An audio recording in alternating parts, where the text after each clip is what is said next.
बिस्मिल्लाहिर्रहमानिर्रहीम। अस्सलाम वालेकुम दोस्तों, आज की इस वीडियो में हम आपको बताएंगे कि क़यामत के दिन चांद और सूरज को जहन्नुम में क्यों डाला जाए। यह जानने के लिए और इसे अच्छी तरह से डिटेल में समझने के लिए इस वीडियो को पूरा आखिर जरूर देखिएगा। तो दोस्तों, हजरत इब्न अब्बास रदी अल्लाह ताला अन्हु रिवायत करते हैं कि जिसे इस बारे में शक हो कि मैदान महशर मुल्क शाम में कायम होगा तो उसे ये आयत मुबारका पढ़ लेनी चाहिए। हुवल्लज़ी अखरजल्लज़ीना कफरू मिन अहलिल किताबी मिन दियारिहिम लिअव्वलिल हश्र। हजरत मुआविया बिन हैदर रदी अल्लाह ताला अन्हु से रिवायत है कि आप सल्लल्लाहु ताला अलैहि वसल्लम ने इरशाद फरमाया कि तुम उस तरफ जमा किए जाओगे, और आप सल्लल्लाहु ताला अलैहि वसल्लम ने मुल्क शाम की तरफ इशारा फरमाया। हजरत समरा बिन जुंदूब रदी अल्लाह ताला अन्हु से रिवायत है कि आप सल्लल्लाहु ताला अलैहि वसल्लम ने फरमाया, तुम बैतुल मुक़द्दस की तरफ मैदान महशर में जमा होगे। हजरत वहाब बिन मंबा रहमतुल्लाह अलैह फरमाते हैं कि अल्लाह ताला ने बैतुल मुक़द्दस से फरमाया था कि मैं तुझ पर अपना अर्श रखूंगा और तेरी तरफ अपनी मखलूक को जमा करूंगा, और तेरे पास दाऊद अलैहिस्सलाम सवार होकर आएंगे।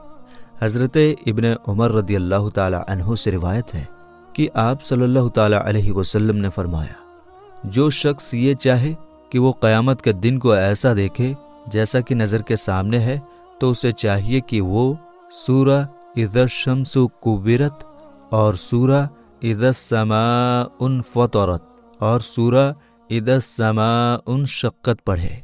क़यामत के दिन एक आवाज़ लगाने वाला आवाज़ लगाएगा जिसे सब मखलूक़ात सुनेंगी।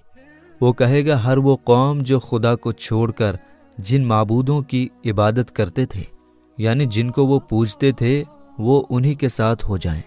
चुनांचे हर शख्स के सामने उसके उसी माबूद की शक्ल बना दी जाएगी जिसकी वो इबादत किया करता था।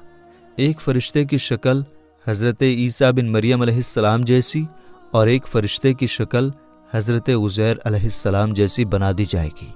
चुनांचे ईसाई और यहूदी उन दोनों के पीछे चल पड़ेंगे। फिर ये माबूद उन्हें जहन्नुम की तरफ ले जाएंगे।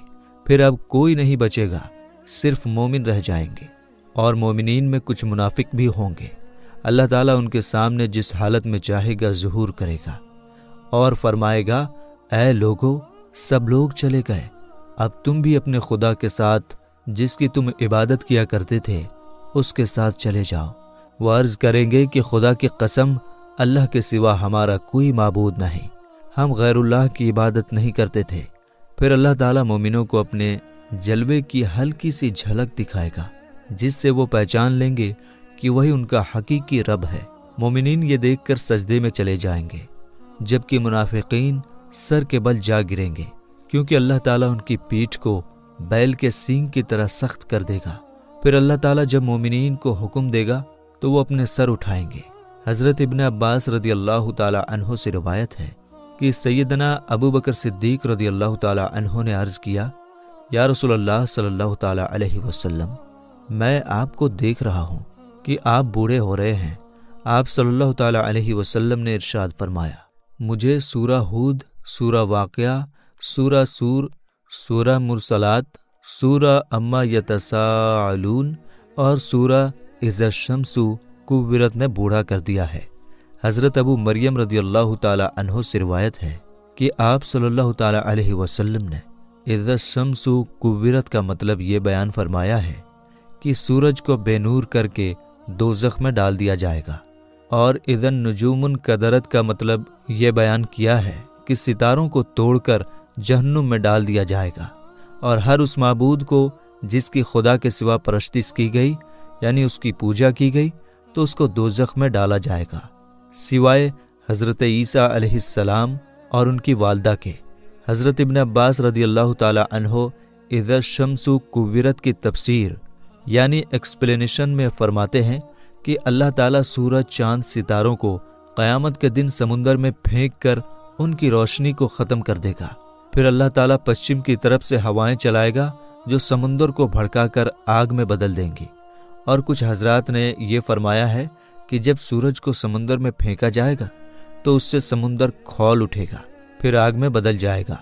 हज़रत अबू हुरैरा रज़ियल्लाहु ताला अन्हु फरमाते हैं कि क़यामत के दिन सूरज और चांद بے نور کر دیے جائیں گے۔ حضرت ابی بن کعب رضی اللہ تعالی عنہ فرماتے ہیں کہ قیامت سے پہلے 6 نشانیاں ظاہر ہوں گی۔ لوگ بازاروں میں چل پھر رہے ہوں گے اور سورج کی روشنی بجھ جائے گی۔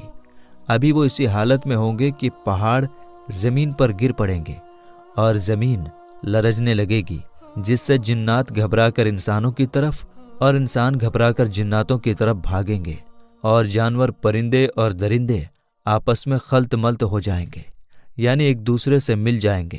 اللہ تعالیٰ ارشاد فرماتا ہے، جب جنگل کے جانوروں میں رول پڑ جائے، یعنی ایک دوسرے سے مل جائیں گے، اور جب بیاتی اونٹنیاں چھٹی پھرے گی اور جب دریا جھونکے جائیں گے، اس وقت جنات انسانوں سے کہیں گے کہ ہم تمہیں کہتے ہیں کہ سمندر کی طرف چلو۔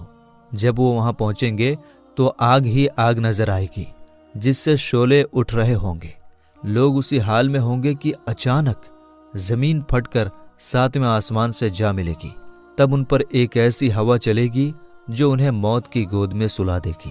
حضرت ابن مسعود رضی اللہ تعالی عنہ فرماتے ہیں کہ آسمان کی حالت بدلتی رہے گی، کبھی تو وہ المحل کی طرح ہوگی، کبھی وہ وردتد کدیہان اور کبھی واہیہ کی طرح ہوگی۔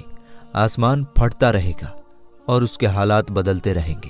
حضرت محمد بن کعب رحمۃ اللہ علیہ کی روایت سے امام قرطبی رحمۃ اللہ علیہ فرماتے ہیں کہ قیامت کے دن لوگوں کو اندھیرے میں اٹھایا جائے گا اور آسمان کو لپیٹا جا چکا ہوگا، ستارے جھڑ چکے ہوں گے، سورج اور چاند ختم ہو جائیں گے، اور ایک اعلان کرنے والا یعنی آواز لگانے والا آواز لگائے گا تو لوگ اس آواز دینے والے کے پیچھے دوڑیں گے۔ ارشاد باری تعالیٰ ہے جس کا ترجمہ ہے، اس دن پکارنے والے کے پیچھے دوڑیں گے، ٹیڑھی نہیں جس کی بات۔ سورہ طٰہٰ۔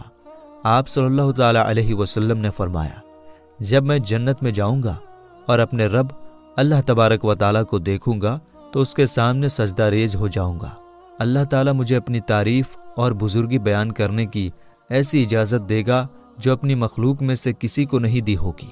پھر اللہ تبارک و تعالیٰ فرمائے گا، یا محمد اپنا سر اٹھائیں، شفاعت کریں، آپ کی شفاعت قبول کی جائے گی، آپ سوال کریں، آپ کو عطا کیا جائے گا۔ جب میں سر اٹھاؤں گا تو اللہ تبارک و تعالیٰ پوچھے گا کہ آپ کیا چاہتے ہیں، حالانکہ اللہ تبارک و تعالیٰ خوب جانتا ہے۔ میں عرض کروں گا، یا اللہ، تو نے مجھ سے شفاعت کا وعدہ فرمایا تھا، پس تو جنتیوں کے حق میں میری شفاعت قبول فرما لے تاکہ وہ جنت میں داخل ہو سکیں۔ اللہ تعالیٰ فرمائے گا، میں نے ان کے حق میں آپ کی شفاعت قبول کی اور ان کو جنت میں داخل ہونے کی اجازت دے دی۔ پھر آپ صلی اللہ تعالیٰ علیہ وسلم نے فرمایا، اس ذات کی قسم جس نے مجھے حق کے ساتھ بھیجا ہے، تم دنیا میں اپنی بیویوں اور گھروں کو اس سے زیادہ نہیں پہچانتے جس طرح جنت والے اپنی بیویوں کو اور گھروں کو پہچانتے ہیں۔ پس ہر آدمی 72 حوروں سے ہم بستری کرے گا، جنہیں اللہ تعالیٰ ہر جنتی کے لیے پیدا کرے گا، اور اولاد آدم علیہ السلام میں سے 2 عورتوں سے بھی ہم بستری کرے گا، جنہیں عبادت خداوندی کی وجہ سے جنت کی عورتوں پر فضیلت حاصل ہوگی، اور ان میں سے پہلی سے یاقوت کے کمرے میں سونے کے تخت پر ہم بستری کرے گا جو موتیوں سے گھرا ہوگا، اور اس عورت نے ریشم کے 70 جوڑے پہنے ہوں گے۔ اگر جنتی اپنا ہاتھ اس کے دونوں کندھوں کے بیچ رکھ کر اپنے ہاتھ کی طرف دیکھے گا تو اسے اپنے ہاتھ اس کے سینے میں سے اس کے کپڑوں اور چمڑی اور گوشت کے پیچھے سے بھی دکھائی دے گا، یہاں تک کہ جنتی اس کی پنڈلی کے گودے کو بھی اس طرح دیکھ سکے گا جس طرح تم میں سے کوئی یاقوت کی نلکی میں دھاگے کو دیکھ سکتا ہے۔ اس کی بیوی کا جگر اس کے لیے آئینہ ہوگا اور اس کا جگر بیوی کے لیے آئینہ ہوگا، اور جب وہ اپنی بیوی کے پاس ہوگا تو نہ وہ اس سے اکتائے گا اور نہ ہی اس کی بیوی اس سے اکتائے گی، اور جب بھی وہ اس کے پاس آئے گا اسے ہر بار کنواری ہی پائے گا، نہ مرد کا ذکر سستی کرے گا اور نہ ہی بیوی کی فرض کو کوئی شکایت ہوگی۔ اس دوران انہیں آواز دی جائے گی کہ تم دونوں میں سے کوئی بھی سیر نہ ہوگا اور نہ ہی منی نکلے گی۔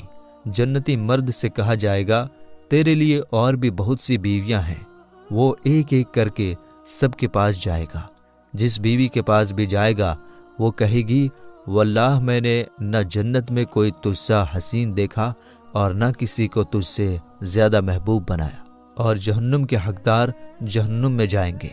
میرے دوستو، فی الحال آج کی اس ویڈیو میں بس اتنا ہی۔